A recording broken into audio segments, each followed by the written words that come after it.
Mes frères bien-aimés, en règle générale, sauf exception, nous n'aimons pas attendre. Regardez comme on choisit savamment au péage ou à la caisse du supermarché la file la plus courte. Regardez comme on déteste être dans un bouchon ou patienter devant une personne qui arriverait en retard. Dans notre société, où on veut aller toujours plus vite, l'attente est devenue presque insupportable.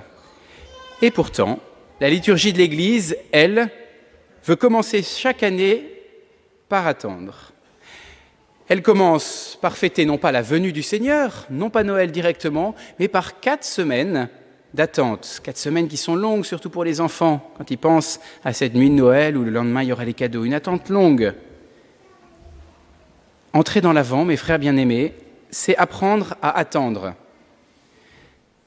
C'est cette attente chrétienne que je vous invite à vivre grâce au texte de la liturgie de ce dimanche et qui pourrait aboutir, je le souhaite, sur 3 résolutions.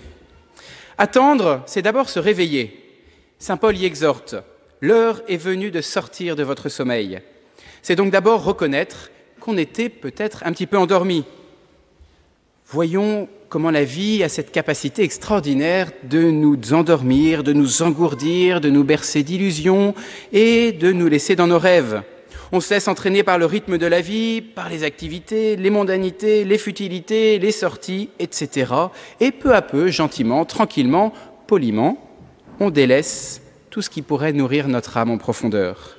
Oh oui, on avait bien pris à une époque l'engagement de faire ces 10 minutes d'oraison chaque jour qui semblent si essentielles. Mais le temps passé devant Internet ou au téléphone a terrassé cette résolution. Oui, on avait été quelquefois à la messe en semaine et on a vu les bienfaits de cette messe en semaine pour notre âme. Mais d'exception en exception, j'ai tel rendez-vous ce jour-là, il pleut. Eh bien, on avait laissé tomber cette résolution. On avait bien commencé un livre de formation spirituelle, mais malheureusement, on se rend compte, en ce début d'année, qu'il est sur notre table de chevet bloqué au premier chapitre. On avait été se confesser une fois, résolu de le faire chaque mois, ou au moins à chaque grande fête, mais à force de remettre, on n'y a plus été depuis Pâques. En 2 mots, on a tous doucement relégué Dieu au second plan.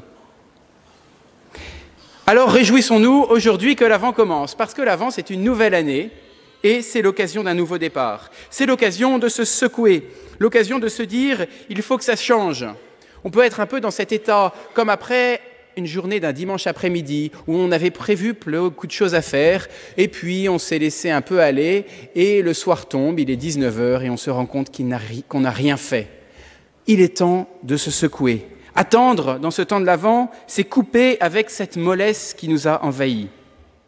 Et saint Paul le dit, revêtons-nous des armes de lumière. Pour se réveiller, le meilleur moyen, c'est de faire entrer la lumière. Sans doute avez-vous fait cette expérience, quand vous voulez réveiller quelqu'un, eh bien vous ouvrez les rideaux, vous faites entrer le soleil, et là, c'est radical. Le réveil se fait. Eh bien, je vous propose comme première résolution de faire entrer la lumière dans votre vie, de faire un examen de conscience, de faire la liste de toutes ces résolutions que vous aviez prises depuis ces 6 derniers mois et qui se sont peu à peu évanouies. Et de dire simplement, humblement, pauvrement, « Seigneur, voyez mon inconstance, ayez pitié de moi. » Mais l'attente ne s'arrête pas là. Il ne suffit pas de couper avec sa paresse, avec la paresse qui nous a envahis peu à peu, sous peine de retomber rapidement dans le même travers. Attendre, c'est aussi regarder le but. C'est se fixer sur ce qui nous est préparé, le but de notre vie. Atte levavi animam meam. Voilà ce qu'on a chanté dans la liturgie à l'introïte. Voilà les premiers mots liturgiques de notre année. Vers vous, j'ai élevé mon âme. Et c'est aussi le sens de l'Évangile aujourd'hui. Ce récit de la fin des temps, qui est le même que celui de la semaine dernière, mais en Saint Luc, pourrait nous faire peur. Apparemment, Jésus nous parle de ces signes effrayants. En réalité, il est là pour augmenter le désir du Christ, de son retour. Lorsque ces choses commenceront d'arriver, regardez en haut et levez la tête, car votre rédemption approche. Mes frères bien-aimés, attendre en ce temps de l'Avent, c'est lever la tête vers le ciel. Je suis absolument convaincu que le manque de progrès dans notre vie spirituelle vient d'un manque de contemplation de la joie du ciel, d'un manque d'attente de ce que le Christ veut pour nous, du plus grand des bonheurs, qui est un jour d'être dans la joie du ciel. Le bonheur de vivre en présence de Dieu, lui en nous, nous en lui, éternellement. Sainte Faustine écrit dans son petit journal « Mon cœur sent qu'il est créé pour les hauteurs et rien ne l'intéresse des misères de cette vie, car ma patrie, c'est le ciel, et je crois en cela invinciblement. Notre cité se trouve dans les cieux, dit le livre de l'Apocalypse. Et nous, mes frères bien-aimés, est-ce que nous le croyons aussi fortement ? Est-ce que nos yeux et notre attention sont fixés sur la seule réalité qui ne passera jamais ? Il n'y en a qu'une seule qui passera jamais. Tout le reste, même les plus grands bonheurs, même le plus grand bonheur dans le mariage, même le plus grand bonheur humain, tout passera un jour.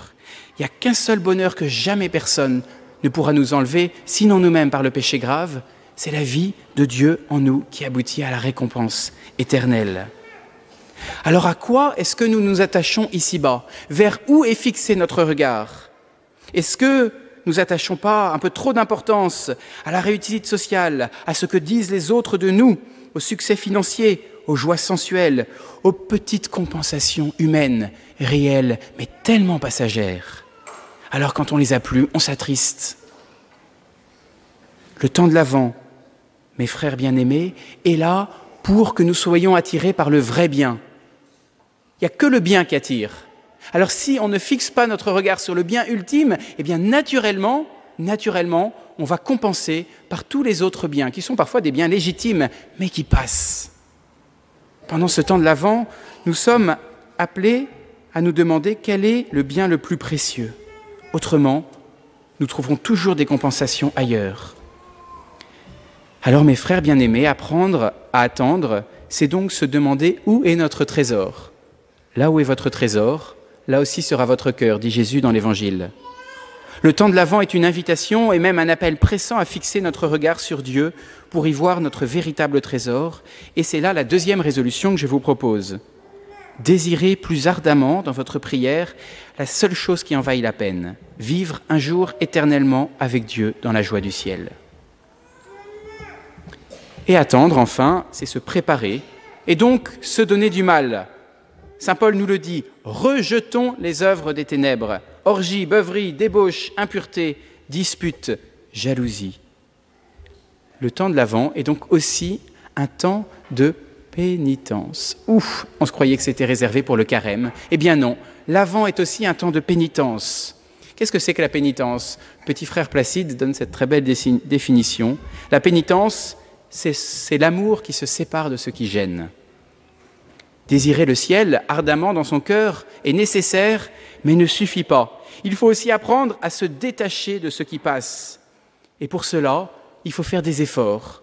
Couper le fil qui nous rattache à tel bien qui prend trop d'importance dans notre vie. Ou alors couper le fil de ce péché qui nous attache à cette vie. L'attente de l'Avent doit se donner du mal. Elle n'est pas purement passive. Vous voyez, il y a un évangile qui nous parle de l'attente. C'est l'évangile des vierges folles et des vierges sages. Dieu sait qu'on l'entend dans la forme extraordinaire. Il revient une quinzaine de fois dans l'année, à chaque fois qu'on fête une vierge. Alors on le connaît par cœur, si on vient un peu à la messe en semaine. Et dans cet évangile, il y a les 5 vierges folles qui ont attendu l'époux. Elles attendent, mais d'une attente passive. Elles ne font rien pour se préparer à la venue de l'époux. Elles n'achètent pas d'huile et quand l'époux arrive, elles ne sont pas prêtes. Et puis il y a les 5 vierges sages. Elles ont attendu activement, en faisant un effort, en prenant de leur temps pour aller acheter de l'huile, en prenant de leur argent, en faisant un effort sur elles-mêmes. Et elles sont prêtes quand l'époux arrive. L'attente de l'Avent ne peut pas être purement passive, attendre tranquillement que Noël arrive. Il faut se donner du mal. C'est à cette attente active que je vous invite, mes frères bien-aimés, en cet Avent. Après avoir fait l'examen de conscience de vos résolutions non tenues, reprenez-en une parmi toutes celles-ci.